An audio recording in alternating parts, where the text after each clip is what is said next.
came up with another guy who claimed he was Nibiru Shock 2012 and said, oh, it was a hoax, I was just joking. Obviously, that was the U.S. intelligence apparatus.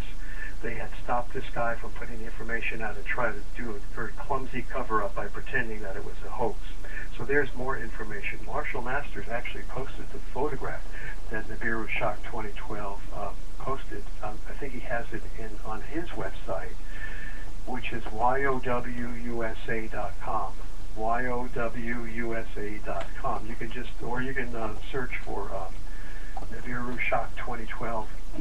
I'm not sure if you'll probably find it on something like that on YouTube. Also, the Vatican knows all about it. The Vatican had sent up. Now, I got this information from some people in Italy, some researchers in Italy. One of them was a publisher of a magazine by the name of Cristoforo Barbato, the publisher of a magazine out in Italy. He was contacted by a man who claimed that he was an agent of the Vatican's SIV, which is, nobody even is supposed to know this organization exists. It's the equivalent of the CIA in the Vatican. It's called the Servizio Informazioni del Vaticano, SIV.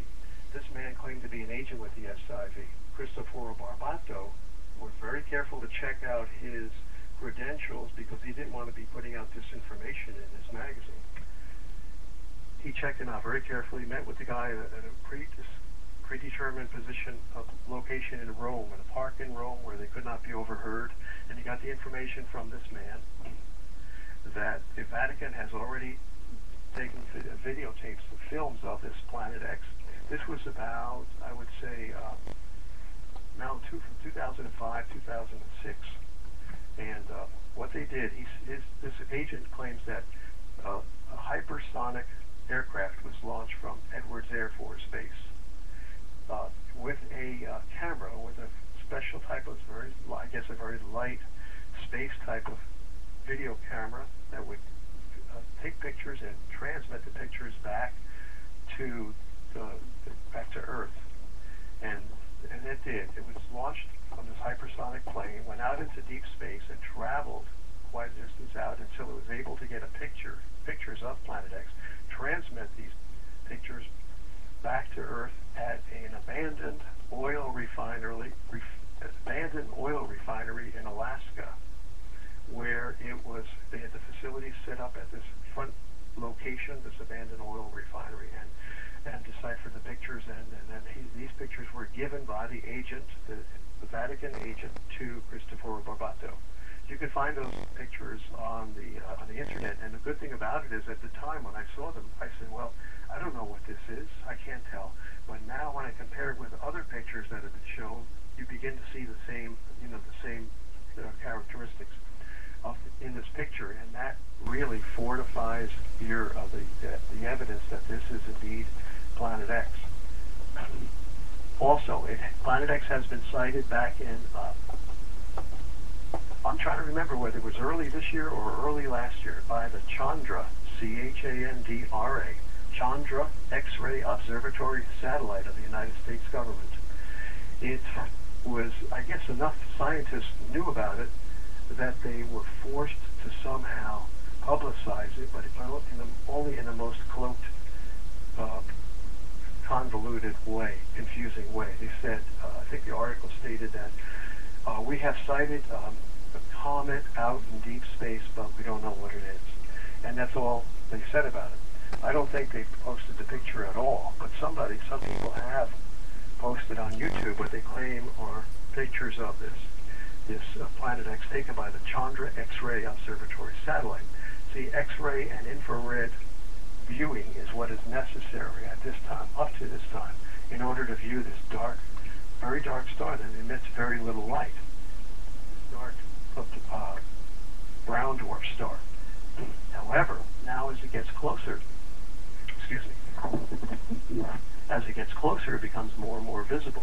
Not only does it become more visible in the southern hemisphere, but we're seeing traces of it. We're seeing byproducts of it. When I say byproducts, what I mean is this huge brown dwarf star, because of its tremendous gravitational pull, attracts sizes of celestial bodies as it travels through deep space. It pulls them into a gravitational field of influence, and it captures them. And the field of influence is many millions of miles in diameter. It captures objects as large as small planets, and then down to somewhat smaller, such as comets. It captures meteors. It captures asteroids. It captures boulders, rocks, and even a red iron oxide dust. And in fact, when the pictures we've seen of it, taken from deep space, taken by some of these government cameras, show that it's cloudy. It has a red, hazy dust surrounding it. And so it has definitely been sighted. And we're going to see, in fact, okay, I was talking about some of the byproducts of Planet X. Therefore, because it literally millions of celestial bodies gravitationally encircle this Planet X, some of these outlying celestial bodies, I call it a bee swarm, this bee swarm surrounding the beehive, Planet X, are actually crashing into some of the planets in our solar system. Now, this planet comes up from below, this huge disk. Just imagine a huge, envision in your mind an analogy. That would be a huge circular picnic table in your backyard. And then imagine it magically being elevated, this table being elevated up to maybe 20, 30 feet above your head. And that would represent our solar system, the invisible disk on which all the planets revolve around the sun. Now you're down below, and you're sort of like going to shoot a little analogy of Planet X up toward the bottom of this circular table, way up above your head. So you take a slingshot with a big steel ball bearing, and that ball bearing represents Planet X, and then you shoot that ball bearing up until it punctures the table, on the underside of the table, 30, 40 feet above your head. And then the ball bearing goes through the table, loops over the top of the lamp in the center of the table, which is the sun, loops over the top of it and comes back down again at about the same position that it came up, the same distance from the sun from which it came up. And then it comes back down again and hits the ground and does another cycle every 3,600 years. Well, you can see some of that as this planet comes up from below. Right now we believe it's near the bottom of our ecliptic table. And the reason I believe that is 2009, the sun went mysteriously quiet. It switched off almost like a light bulb. The sun had been blazing with extraordinary intensity, with all kinds of flares, unprecedented flares. And all of a sudden, in 2008, 2009, the sun went extraordinarily quiet. People were concerned. They said scientists were saying that they had never seen such solar quiescence before.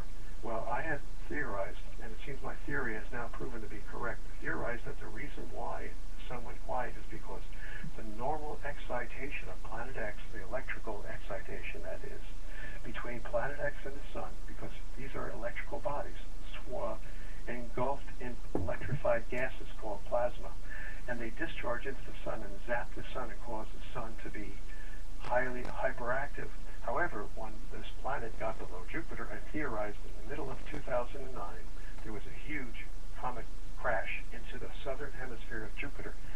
It wasn't revealed to us by our government. They saw it, but they never put it out. However, an amateur astronomer saw it, photographed it, and put it up all over the internet, and then the government said, oh yeah, we found a comet.